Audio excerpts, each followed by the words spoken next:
대화는 어렵겠다 이런 생각을 했어요. 저는 좀 그런 쪽은 아니라서 그럴 수도 있어요. 이게 무슨 말인가. 근데 중요한 건 제 결론은 필요하다. 세상이 필요하다.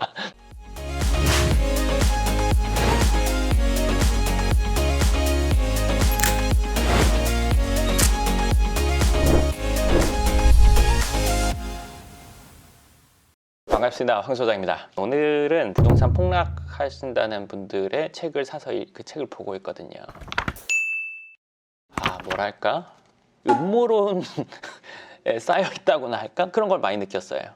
정부도 나쁘고 뭐 투기꾼들도 나쁘고 뭐 이런 방향으로는 안 듣고 뭐 이렇게 나만 옳고 다 틀렸다 뭐 이런 내용이 많았어요.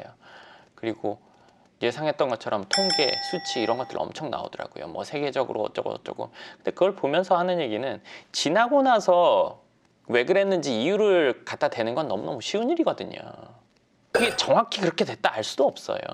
그거에 맞는 이유를 대는 것뿐이라는, 그렇잖아요. 그것 때문에 정말 그렇게 됐으면 앞으로는 그 이유를 제거하면 그렇게 안 돼야 될 거 아니에요. 반대 상황은 또 다른 게 문제고 뭐가 문제고 계속 그런 것들을 이야기하더라고요. 그거 보면서 이 사람과는 대화는 어렵겠다 이런 생각을 했어요. 저는 좀 그런 쪽은 아니라서 그럴 수도 있어요. 지금 제가 보고 있는 책이 2008년도에 나왔던 책인데 지금 그때 당시에 이렇게 써놓은 거에 대해서 본인은 어떻게 생각할까? 너무너무 궁금했어요. 제가 내용을 조금만 얘기해 드릴게요. 이거 책이 뭔지 나오면 좀 그러니까. 너무 많이 접어놔가지고 한동안은 일반인들이 부동산으로 돈 번다는 생각은 잊어야 한다. 부동산을 단기 투자 상품이 아닌 삶을 영위하는 공간으로 보는 시각으로 전환하지 않으면 안 된다. 이제 부동산에 투자할 돈이 있으면 자신에게 투자해야 한다. 집 가진 빈민으로 살기보다 자기 개발에 투자하며 삶의 여유를 즐기는 집 없는 부자로 사는 게 차라리 낫다. 이건 뭔 말도 안 되는 소리를 이렇게 너무너무 이상하지 않아요? 저는 이상하게 느껴져요. 그리고 자기가 집 사지 말라고 해서 안 산 사람들이 고마워한 사람들이 꽤 있대요. 2008년도에. 지금도 고마워할까요? 지금? 2020년도에? 근데 이분 지금도 똑같은 얘기 하거든요. 2008년도에 이런 얘기를 했어요. 앞으로 집값 거품이 꺼진 뒤 장기간 대세 하락 전망. 지금쯤이면 장기간 된 거죠? 몇 배 됐을까요?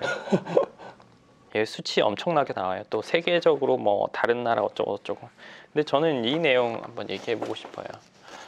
물론 요 한 부분만 가지고 이렇게 얘기하는 거 안 맞지 않나 생각할 수도 있는데 이런 작은 부분에서 본인 생각이 나오는 거거든요. 일반인들이 부동산으로 돈 번다는 생각을 잊어야 한대요. 그 누구도 남의 생각을 바꿀 수는 없어요.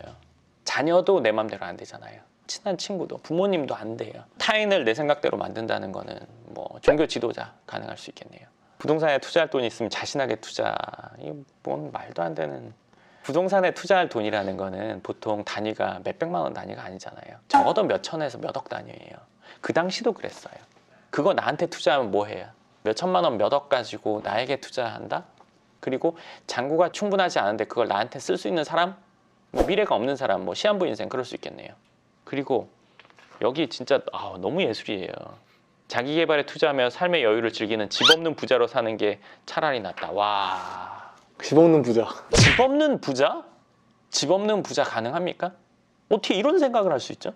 내가 버는 것보다 쓰는 게 적고 그걸로 유지될 수 있으면 뭐 부자라고 볼 수 있어요. 집이 없는데 부자? 불가능이죠.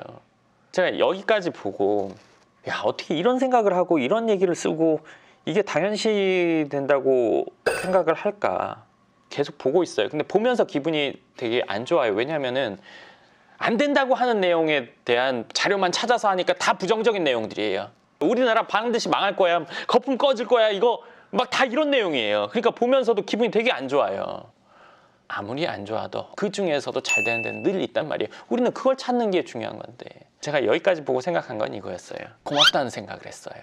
모두가 다 부동산에 투자한다면 지금보다 훨씬 더 난리 날 거 아니에요.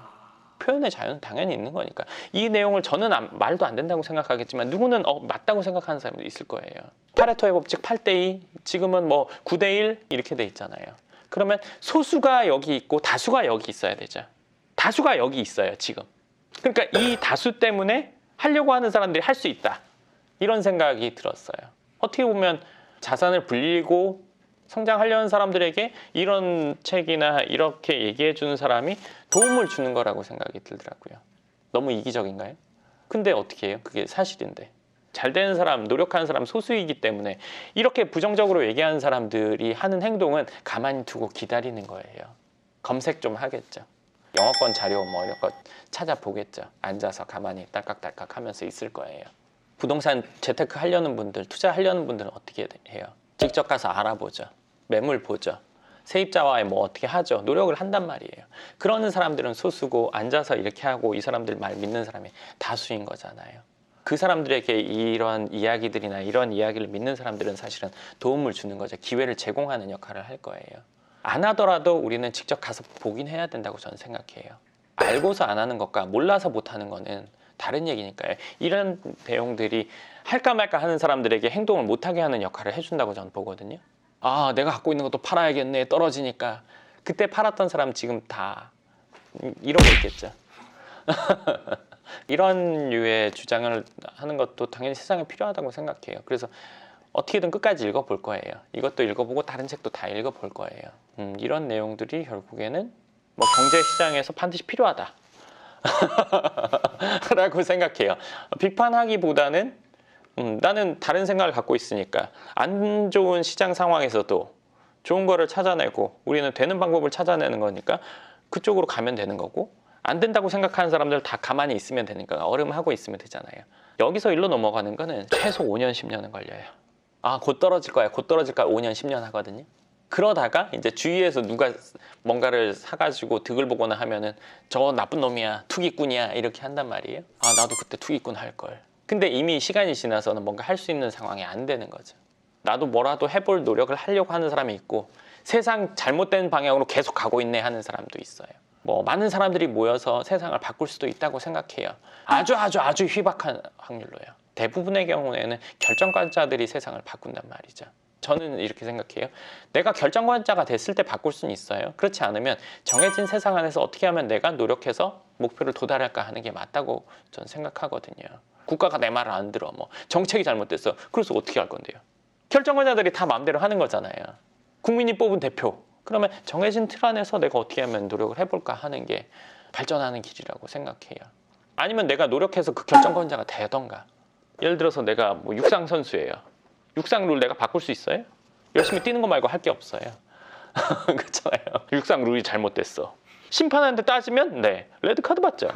네. 그 정해진 룰 안에서 하는 거예요. 세상의 룰은 조금씩 바뀌죠. 세법도 바뀌고 대출도 바뀌고 뭐 규제도 바뀌고 뭐도 바뀌어요. 그럼 바뀐 룰 안에서 최선을 다하는 거예요. 여기 보면 뭐 대부분 룰이 잘못됐다, 세상이 잘못됐다, 이 내용이 지금까지 다더라고요. 일단은. 근데 이 내용은 반드시 필요하다. 다 보고 나서 또 뭐 총체적인 내용을 얘기를 해드릴 텐데, 그리고 제가 하나 더 재밌는 거 읽어드릴게요. 아, 이거 진짜 재밌는 내용인데, 집값이 폭등하는 건 수급상의 문제, 한마디로 요약하면 그게 투기라는 거예요. 이 책에서 이런 얘기를 했어요. 투자와 투기의 차이점을 물으면 말하기 참 어렵대요. 뭐 그러니까 가정이라고 볼 수 있겠죠. 한 가게의 행위에 대해 투자냐 투기냐 명확한 선을 긋기가 쉽지 않대요. 점점 얘기가 이상해지죠. 다만 여기서 투기라고 하면 총량적으로 투기 심리가 팽창했다는 정도로 이해해 주면 좋겠다. 뭔지 정확히 지칭할 수는 없지만 그냥 느낌적으로 가자는 얘기예요. 여기 실사례가 나와요. 예를 들어 집값이 오르기 전에 1억 5천만 원짜리 전셋집에 잘 살던 직장인이 집값이 더 오를지도 모른다는 불안 심리에 2억에 대출을 해서 시가 5억에 집을 샀다고 보자. 이를 거주 목적의 실수요로 볼 것인지 아니면 투자 또는 투기라고 할 것인지 선긋기가 선뜻 구분하기 어렵다. 모르겠다는 얘기예요. 그러나 예전 같으면 사지 않았을 집을 산 것이기 때문에 투기적 요인을 반영하고 있다. 이 책에서 투기라고 하면 투기꾼들의 투기 행위뿐만 아니라 모든 부동산 거래에 반영된 이런 요인의 총합을 일컫는 것이다. 아주 느낌적으로 갔어요. 집값이 오를 것 같아서 집을 샀다면 그건 투기의 요인이 반영됐다. 지금은 살 때쯤 됐으니까 산 사람도 있을 거고 자금이 돼서 산 사람들도 있을 거란 말이에요. 근데 집값이 오르는 시점에는 그거 다 투기적인 요소가 반영돼 있다고 얘기하는 거라는 거죠. 투기가 정확히 뭔지 선긋기는 어렵지만 영향이 조금 있다. 요거 때문이야.